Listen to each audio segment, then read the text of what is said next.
Ahoy there, mateys! It's the Game Boy Geek here, and today we find ourselves as pirates and everyone is out to get one another. You'll be playing cards that thwart even the best laid plans, but you'll also be doing a little cheating too, but just don't get caught. Skuttled is the game of piratical shenanigans for 3 to 8 pirates. It takes 15 to 30 minutes to play and is for ages 8 and up.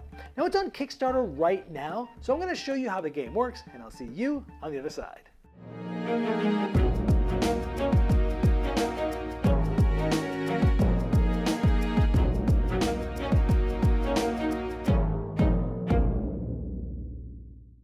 Skuttled is the game of piratical shenanigans, where your goal is to get rid of, or to scuttle, your hand of cards and be the first player to go out. Now each player starts with 8 cards, and they'll be secret. Only they can see them and nobody else will see them.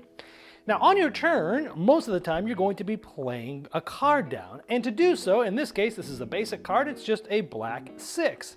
Now you can play either any black card, like this, or you could play any colored 6 card. So same color or same number, just like that, and then it'll be the next player's turn. If you can't or you don't want to play a card for strategic reasons we'll talk about later, instead you could just draw 1 card off the draw pile. Then it's the next player's turn. But there's many special cards in the game, like that's a blue card, the next player might play a blue cannonballs card, which means the player next to them needs to take 2 cards from the top and that's their whole turn. However, cannonballs can stack, so the player that was about to get affected by this, taking 2 cards, instead might have another cannonball card. If this is the same card, different color, that's okay. These stack, which means the next player from them has to take not just 2, but a total of 4. And let's say the next player goes, I don't want to take 4.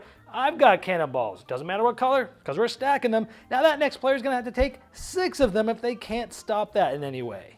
Now there's another special card similar to cannonballs that also can sort of stack a little bit, where someone might play the stuck with the tab card, and this causes the next player to take 1 card from each player, but instead maybe they have another one of those cards and they play that. And they just pass the buck to the next player, and whoever ends up being stuck with the tab has to be the one to take 1 card from each player.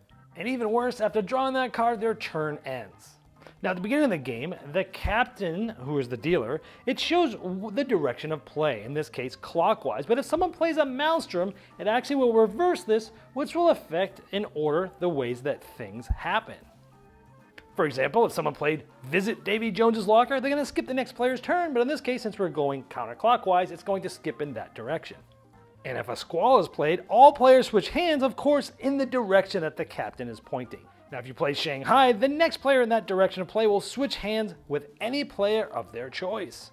Now you'll notice even the special cards are color-coded, so the next player could play any color Shanghai, or maybe they just play a basic black card there. Now there are some wild cards that can be played on any color, like the Warrant. It says it right there, wild cards, and the next player in the direction of play would have to draw 4 cards and that's their whole turn. But have no fear, the letter of Mark, another wild card, will cancel that warrant. And the most powerful card in the game is the Kraken, which forces everyone to discard their hand and draw new cards. Now this card actually gets removed from the game until the round is over, meaning it can't come up twice in the same round or game. Now at some point you're going to get close to going out and winning, but maybe you have a couple of cards left. Now if you play one and you only have 1 left, you must say Skuttled.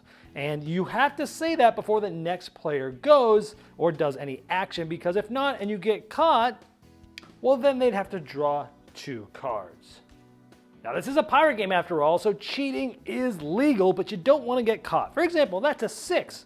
You might be able to slide a 4 in there and people might not notice because it's an IV, and an IV it's just 4 or 6. But if you get away with it, hey, you've cheated and gotten away with it. But if someone calls you out and you're caught, you've got to draw 4 cards from the draw pile. Now if you can't play or you don't want to, you could draw a card and you could just say you drew a card when no one was looking and see if you got caught or not. Or you can actually, there's all different ways to cheat. You might have more than 1 card and you might try to sneakily put this down and get away with it.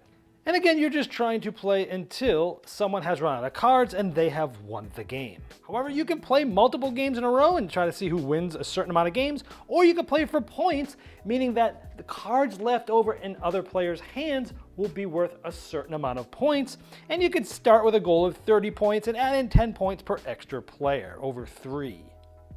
And in that variant, any basic numbered cards are worth 1 point regardless of the number on the card. And any special cards are worth 2 points, and the Kraken is worth 5 points.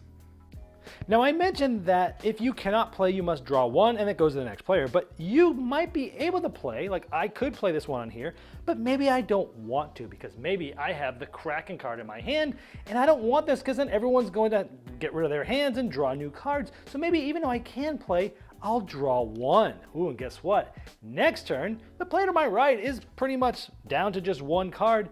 I might be able to play this and have all players switch hands, getting rid of the Kraken and this, and possibly getting a lower amount of cards. And that's pretty much how you play Skuttled. Well, there you have Skuttled, and as I showed in the overview, you're trying to run out of cards by timing your basic card play and special cards, as well as the right time not to play, all while trying to get away with a little cheating. Now, if you'd like to see the most up-to-date art and components and the different pledge levels available, you can click the link below me right in the description of this video. Now that's going to take you directly to the Kickstarter project page, and I'm sure the creators would love your support.